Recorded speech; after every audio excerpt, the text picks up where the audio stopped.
All she did was create a Live list of streaming 100 is things she could on. do instead of smoking a cigarette. And every time she felt urged to consume nicotine, she just did one task off of the list. And guess what? It's been over a decade since Lisa last smoked. If she was able to find hope even in the darkest of her times,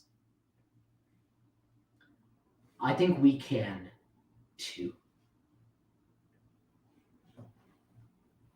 I'm starting to realize something. All of us, everyone in this finals room, might never even interact with each other ever again. So I think I owe you something before I leave. I'm sorry. I apologize for my obnoxious and, okay, well, some may say flat out bad singing in the beginning. Because unlike Timbaland, I've come to understand that it's never too late to apologize. Thank you.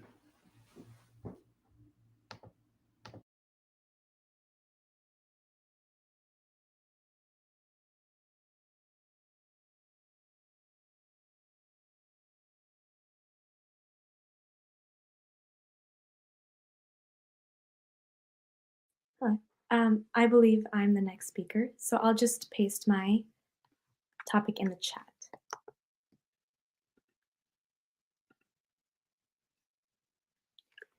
And whenever all the judges are ready, please let me know. I can begin.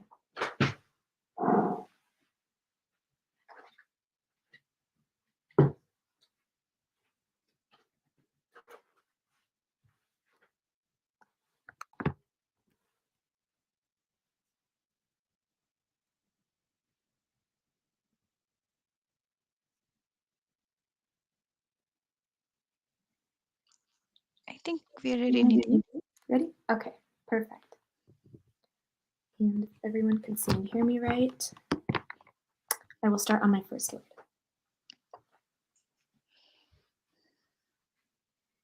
It was the night before my chemistry final, and me, among millions of other students, decided to procrastinate. So, using my logic, I knew the coffee I usually got had to be extra strong in order to get me through the late hours of that study session. I ordered a black coffee and made my way over to my local coffee shop. After a minute or two, they called an interesting version of my name. Mr. Prakash. Your order is ready. I don't believe I indicated my gender on my order, but I assumed it was an honest mistake because, well, I don't have the most common name in America. So when I went to go pick up my order, the barista started to apologize, saying, "Oh my God, I am so sorry. Just based on your order, I assumed you were a man."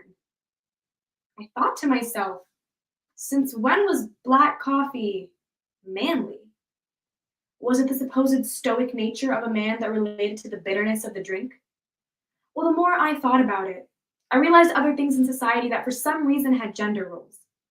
How a woman being assertive makes her snappy and rude, but a man being assertive makes him powerful and dominant.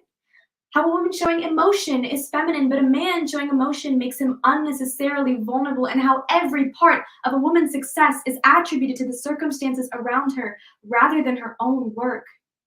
And therein lies the issue. I fear we've solidified gender in a society where it is supposed to be fluid. We've assigned emotions that every human biologically feels to certain groups of people, and when these emotions start to elicit actions, danger commences. So today, let's look at the bitter truth behind sexism. Let's evaluate the extent of these harmful gender roles, and finally, brew up some solutions on what we as a society can do to combat the harmful implementation of gender roles. Now, most adults have, on accident or on purpose, tried some sort of caffeinated drink or coffee, most likely coffee. Though bitter at nature, it is possible with the right amount of creamer and sugar for that drink to hit just right on a rough morning. And though us humans are clouded and by the delusional taste, at its root, that cup of coffee has the same amount of bitterness and caffeine that was present there before, but by sugarcoating our drink, We've convinced ourselves that the foul taste never existed in the first place. Sugarcoating, a concept so easily understood with our espresso, but not so much with our experiences.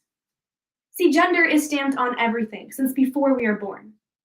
From sports-themed baby boy parties to princess-themed girl parties, toddlers who have no concept of gender actualization are shoved into a constricted, albeit glamorized, box. We hand our son the football and our daughter the Barbie, and we don't think twice of it because these things seem too arbitrary to actually deconstruct. Then as they grow older, it's not uncommon for a young girl to hear, "If he's teasing you, he likes you," or "Cover your shoulders, you're distracting the boys." We've created a culture of victim blaming, teaching younger women that their existence is solely their fault. Daniel Campomoir reflected on this issue by stating, "We're teaching our sons that their actions are a woman's problem, and we're teaching our daughters that while they cannot police their own individual bodies, they must police another individual's potential actions. And this is a problem. Telling our daughter to cover up solely because of the male gaze is telling her that it's okay that she's being sexualized at a young age, and this is a problem.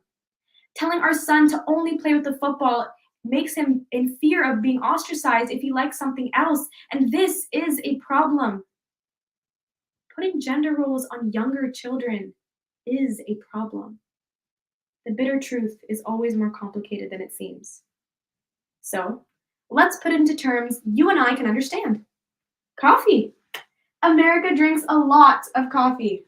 146 billion cups per year, to be exact. Why is that? Well, it's due to this concept called false normality. You see, the more and more coffee one drinks, the more and more tolerance they build up, so the more coffee they drink to achieve that same feeling. And it isn't until the side effects of caffeine, nausea, dizziness, vomiting, happen that we realize that there might be a problem.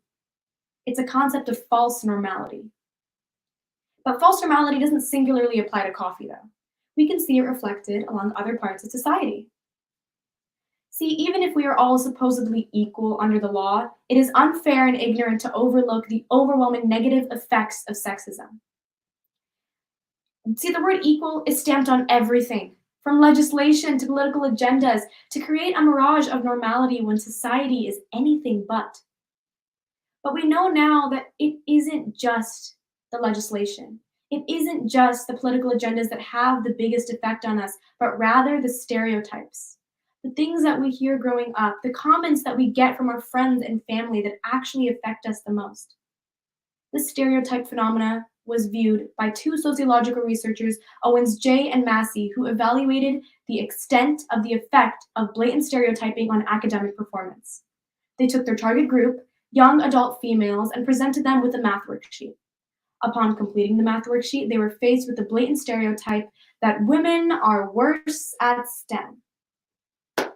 Upon which, were given a similar math worksheet of the same difficulty, and not only did every single one of their accuracies go down, their reported interest in STEM went down as well.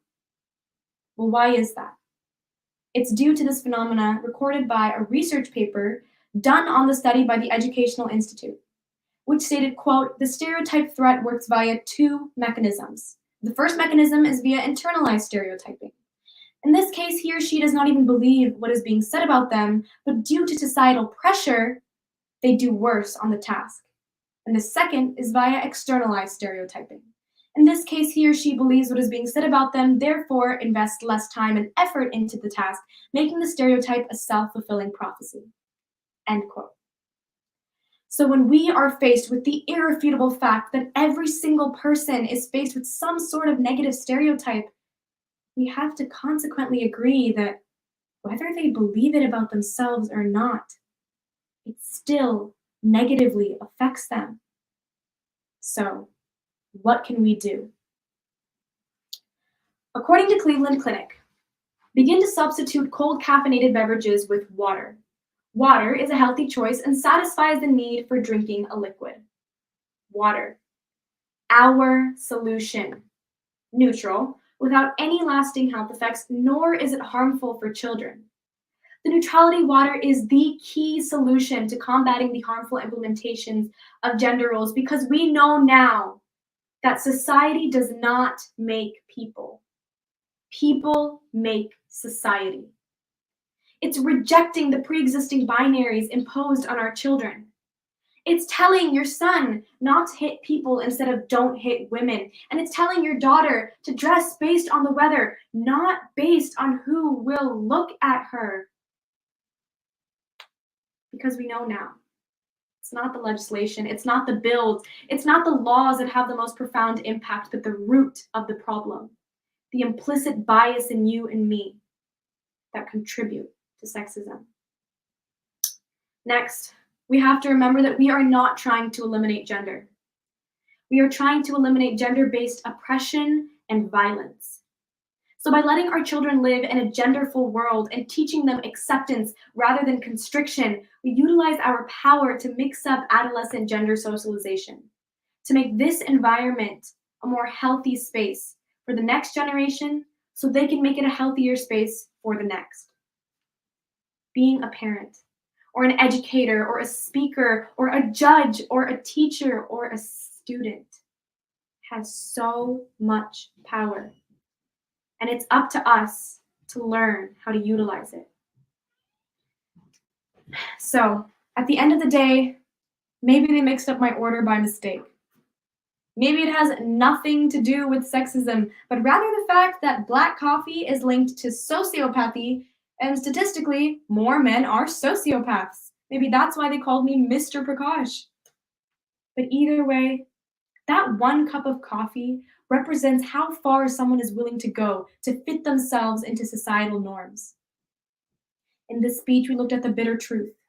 We looked at the extents of sugarcoating, and we looked at false normality, and finally, we looked at our solution, neutrality. We looked at what it's like to reject binaries and gender roles. So, what does neutrality have for us to gain? What have we got to lose? What's at stake here? The patriarchy? Sexism? Good riddance. Thank you, judges. I got 10:06 on my time if anyone needed to record that.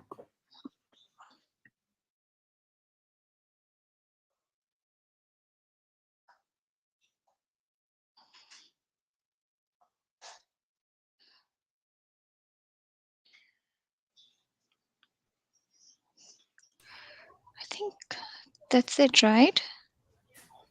Right. Yes. Thanks, everyone. Okay. Thank you.